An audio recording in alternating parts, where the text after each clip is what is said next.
গভীর রাতে একটি দেশের প্রেসিডেন্টকে সামরিক অভিযানের মাধ্যমে ধরে নিয়ে যাওয়া হলো। এমন দৃশ্য আমরা বহু সিনেমায় দেখেছি, কিন্তু এই ঘটনা শুধু সিনেমার গল্পেই নয়, বাস্তবেই এমন একটি ঘটনা ঘটেছিল ভেনেজুয়েলায়। ভেনেজুয়েলার প্রেসিডেন্ট নিকোলাস মাদুরো এবং তার স্ত্রী সিলিয়া ফ্লোরেসকে আটক করে নিয়ে গিয়েছিল যুক্তরাষ্ট্র। যে পরিকল্পনা শুনলে মনে হবে এ যেন হলিউডের কোনো থ্রিলার মুভি। আর সেই ঘটনাকেই সামনে এনে এবার ডোনাল্ড ট্রাম্পকে খুবই ভয়ঙ্করভাবে সরাসরি তুলে আনার হুমকি দিয়েছে ইরান। বিশ্ব রাজনীতি কি তাহলে আরও বিপজ্জনক পথে যাচ্ছে? ইরান আর যুক্তরাষ্ট্রের সম্পর্ক দীর্ঘদিন ধরেই উত্তপ্ত অবস্থায় আছে। পারমাণবিক কর্মসূচি, কঠোর নিষেধাজ্ঞা আর মধ্যপ্রাচ্যে ও পারস্য সাগরে মার্কিন সামরিক উপস্থিতি, সব মিলিয়ে সংঘাত কখনোই তাদের বেশি একটা দূরে ছিল না। কিছুদিন আগে ডোনাল্ড ট্রাম্প প্রকাশ্যে বলেছেন, ইরানের জন্য সময় দ্রুত শেষ হয়ে আসছে। ইরানের সামনে কেবল দুটি পথ খোলা রয়েছে, পরমাণু চুক্তি অথবা তাদের নৌবহরের মোকাবিলা। যে কোনো একটি বেছে নিতে হবে ইরানকে। দেশটিতে পরবর্তী মার্কিন হামলা হবে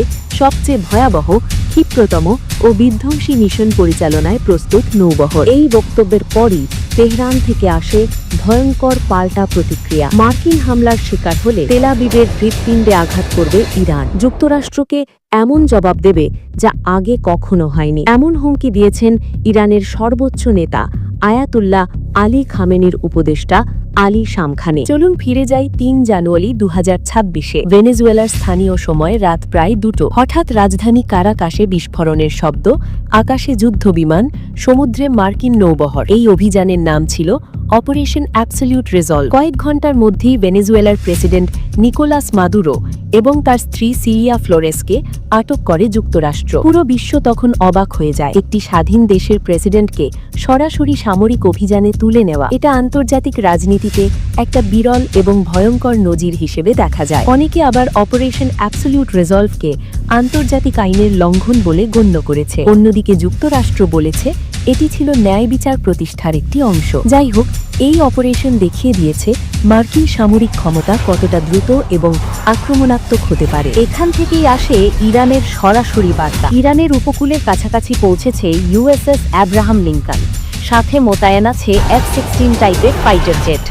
উত্তেজনা চরম পর্যায়ে পৌঁছেছে। ইরানের জ্যেষ্ঠ কর্মকর্তা হাসান রহিমপুরি আজগাদি সরাসরি বলেছেন, যেমন যুক্তরাষ্ট্র ভেনেজুয়েলার প্রেসিডেন্টকে তুলে নিয়েছে, ঠিক সেই ধরনের পদক্ষেপ আমরা যদি প্রয়োজন মনে করি, আমরা ট্রাম্পের ক্ষেত্রে নিতে প্রস্তুত। এটি আর কোনো পরোক্ষ বার্তা নয়, সরাসরি হুমকি। মার্কিন নিরাপত্তা এবং রাজনৈতিক মহলের জন্য স্পষ্ট সংকেত। ইরানের প্রতিরক্ষা মন্ত্রণালয়ের মুখপাত্র রেজা তালাইনি বলেছেন, যদি আগ্রাসন হয়, যুক্তরাষ্ট্র ও ইসরায়েলকে সর্বকালের চেয়ে শক্তিশালী প্রতিক্রিয়ার মুখোমুখি হতে হবে। পররাষ্ট্র মন্ত্রণালয়ের মুখপাত্র ইসমাইল বাগাই বলেন, বিদেশি যুদ্ধজাহাজের উপস্থিতি আমাদের নীতি বা কূটনীতিতে কোনো প্রভাব ফেলবে না।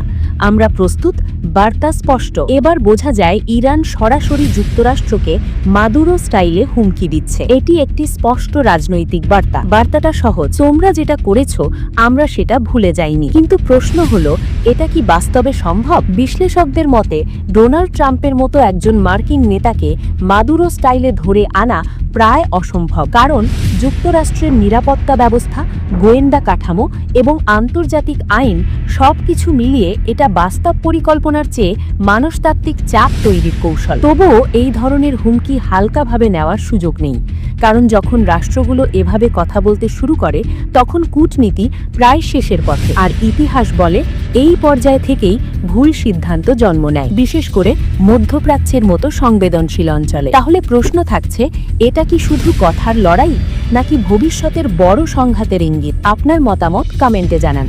ভিডিও ভালো লাগলে লাইক দিন, আর এমন গভীর ব্যাখ্যার জন্য TM Explain-এর সাথেই থাকুন।